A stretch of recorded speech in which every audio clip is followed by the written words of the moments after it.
Halo semuanya, gue Iras dan kali ini gue pengen ngomongin film yang baru aja gue tonton. Film dari Visinema dan Mas Angga Dwi Masa Songko sebagai direkturnya. Film yang ekspektasinya tuh udah ngasih gue ekspektasi yang tinggi banget gara-gara film Angga Dwi Masa Songko yang gue tonton sebelumnya, yaitu Mencuri Raden Saleh, yang menurut gue jadi salah satu film Indonesia yang paling minim kekurangan menurut gue ya. Dan untuk ukuran film Indonesia dan buat gue yang referensinya belum banyak, film itu udah lumayan memiliki banyak banget keunggulan di berbagai aspek gitu. Film yang vibes-nya luar negeri, film heist, tapi kerasa somehow Indonesia banget. Nah, dan film kali ini yang pengen gue omongin adalah film 13 Bom di Jakarta. Film action spionase yang menurut gue sama kayak Mencuri Raden Saleh, punya konsep yang unik, yang dipadukan dengan berusaha untuk se-Indonesia mungkin gitu. Jadi ini tentang 13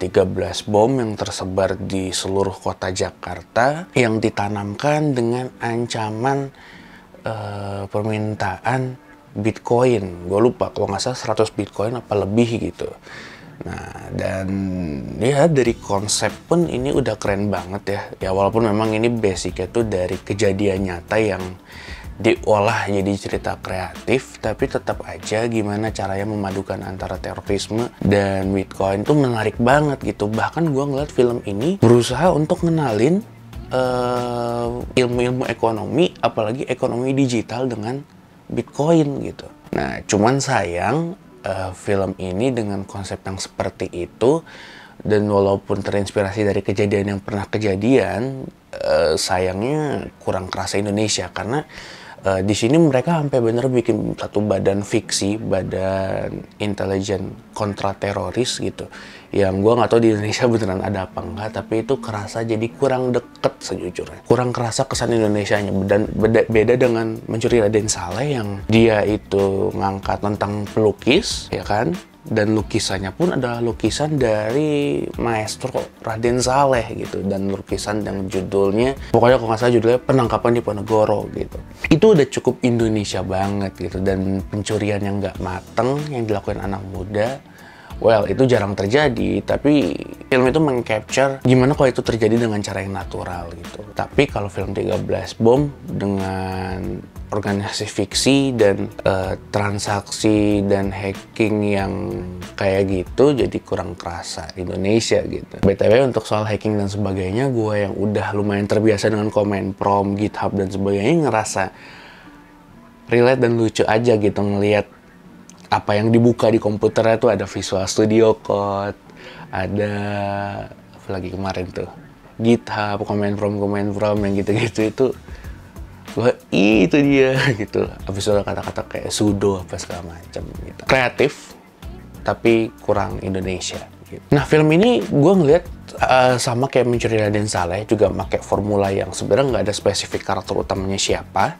Jadi di situ ada banyak banget karakter yang bisa dibilang karakter utama, dan apa yang diadaptasi dari Mencuri Raden Saleh juga adalah film ini nih pakai karakter yang karakteristik masing-masingnya itu udah jelas gitu. Jadi walaupun dia muncul cuman sekilas, perannya minor, mayor, itu tetap kelihatan karakter dia kayak gimana dan peran dia kayak gimana gitu. Walaupun gak banyak dialog, tapi dari gestur apa segala macam itu kelihatan banget. Salah satunya karakter Fajar yang di sini kalian nanti bakal lihat lah, ini jadi karakter yang kasihan lah gitu. Tapi memang walaupun begitu, surprisingly, walaupun gue ngira karakter Emil yang diperanin Ganindra Bimo bakal jadi karakter utama, surprisingly di sini ada 3 karakter yang justru gue ngerasa mereka lah sentral ceritanya.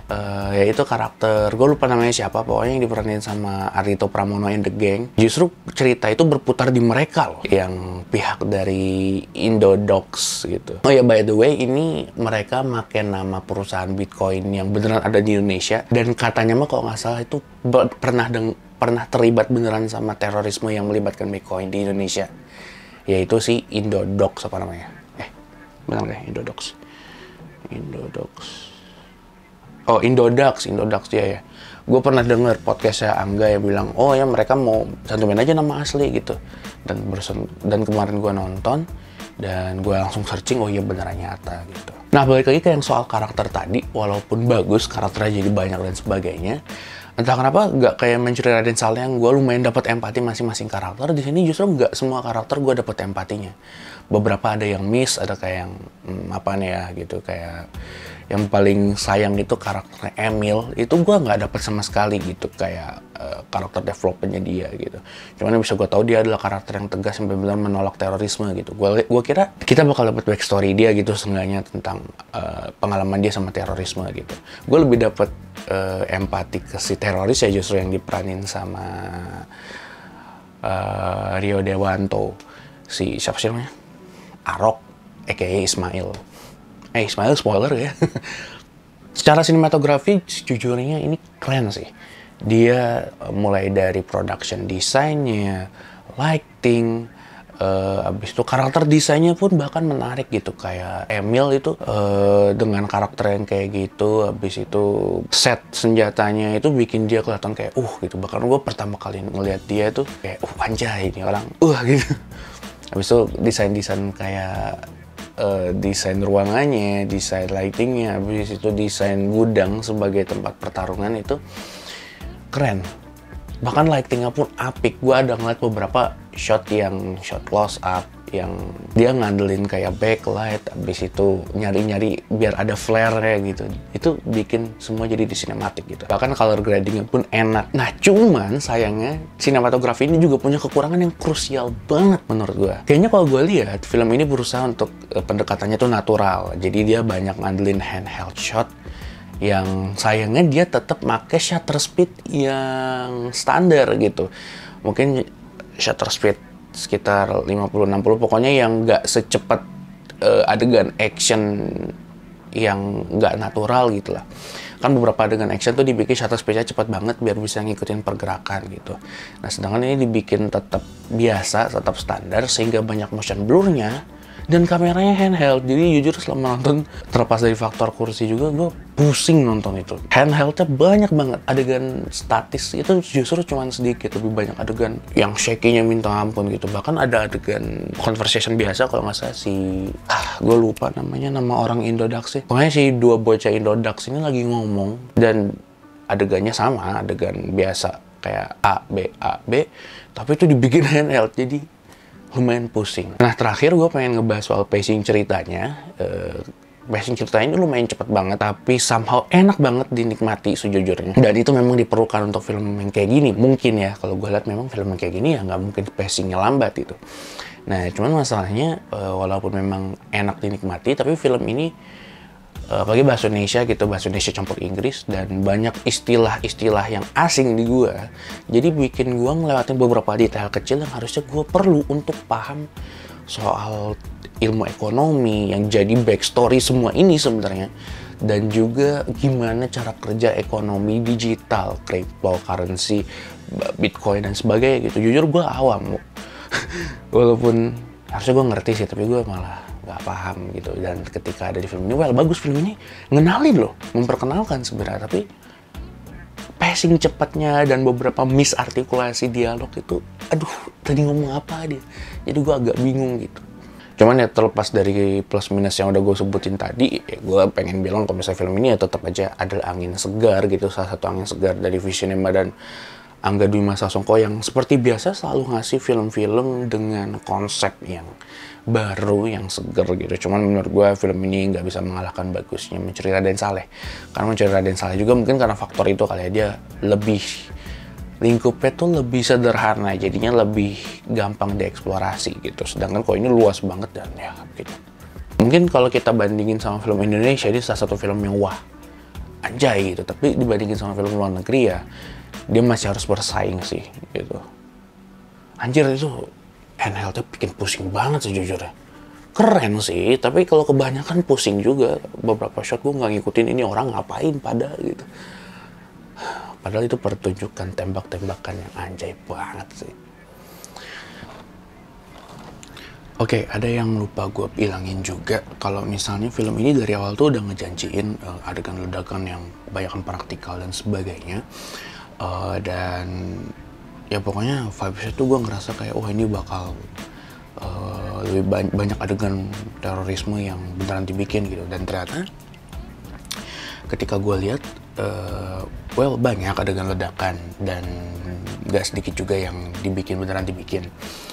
Tapi untuk beberapa adegan ledakan, dalam tanda kutip ledakan bomnya itu sendiri, bukan ledakan dynamite atau dan sebagainya, itu tuh sayangnya masih banyak yang pakai visual effect. Dan menyedihkannya lagi adalah visual effect-nya lagi visual effect-nya itu gak sedikit yang kelihatan kurang rapi dan lumayan gampang dinotis lah gitu. Dan yang paling parah itu adalah adegan, ini spoiler, adalah adegan ledakan di Bandara Soekarno-Hatta. Itu visual effect dan sayangnya kerasa banget gitu. Ya mungkin kalau misalnya film ini sukses dan Vision emang punya budget lebih gede lagi, bisa kali ngeledakin Soekarno-Hatta beneran. Jangan deh. Nah gitu. Tapi udah, kalian tetap harus nonton sih menurut gue film ini, 13 Bom di Jakarta. Bahkan ketika gue datang ke bioskop untuk beli snack gitu ya, ini karena lagi libur anak sekolah jadi rame tuh. Itu begitu gue kanan kiri yang gue denger ada 13 bom gitu yang dipesan. Anjay. Cuman sayangnya anehnya di sebelah gue ada satu ibu-ibu yang ngebawa 3 anaknya di film 17+. Oh iya, ngomong soal 17+nya gue suka sih, keren sih aja tuh. Ada beberapa bagian yang nunjukin adegan-adegan yang lumayan untuk ukuran film action, ya itu lumayan ngeri sih, walaupun nggak sengeri John Wick, tapi di situ tetap ada adegan kayak darah muncrat dan bukan warga sipil, siapa, pasukan intelijen itu yang ditusuk-tusuk sampai ada suara cok gitu. Dan gue kepikiran itu anak di sebelah nggak apa-apa tuh nonton adegan tusuk-tusukan kayak gitu tuh, tusuk yang sampai bukan sekedar ditusuk sampai di gitu. Ya gimana menurut kalian? Kalau yang udah nonton komen aja di bawah, yang belum silahkan nonton. Dan gitu aja di video gue kali ini, dan ya seperti biasa di channel gue Sumber Racun. Barangkali kartu Pokemon lagi nggak sih?